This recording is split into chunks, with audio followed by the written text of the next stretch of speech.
नमस्ते, नई दिल्ली में आपका स्वागत है।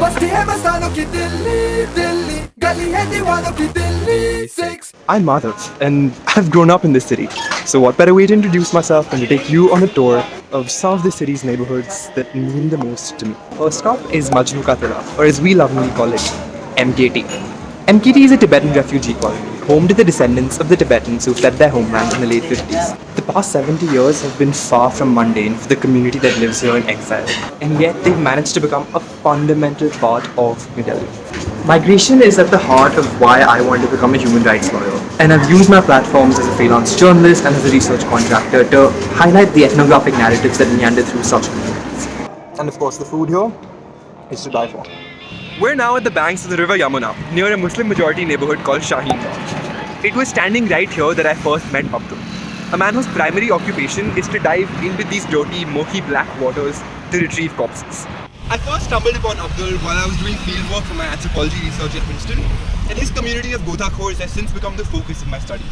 Working at the intersection of legislation, advocacy, and human rights, I have gained the necessary foundations I will need to flourish at the national level. And we're back on the metro. Now, even though this isn't one place, this marvel of urban planning has been my home for 2 hours a day, basically every day I've spent in the capital over the past 5 years. It's holding on to these handrails that I have met some of the most interesting, passionate, and inspiring people. Talking to people, listening to their stories, and amplifying them is what I am most passionate about. Simply put, I don't think people buy products or services or fund organizations and statistics. I think they buy into stories, and I've made it my mission to be the best storyteller I can possibly be. It was right here, on the Magenta line, that I remember studying for a unit test on the South African apartheid. And sitting in UWC classrooms with your South African peers talking about Bantustans has truly been an experience like none other. But you know what sounds even cooler? Learning about South African culture in South Africa. And we're home. Cape Town is a hub of history and culture, the perfect setting to turn intent into positive impact.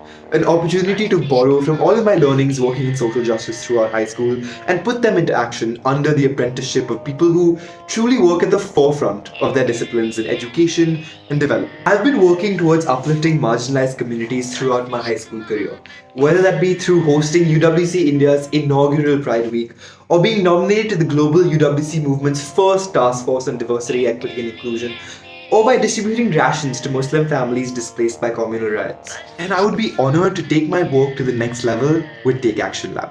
A part of the reason I took a gap year was with the hope that GCY would restart their in-person immersion programs, and here we are. Then I taught to me by one of these Zulu-speaking South African classmates, Sizo Bonana Futi.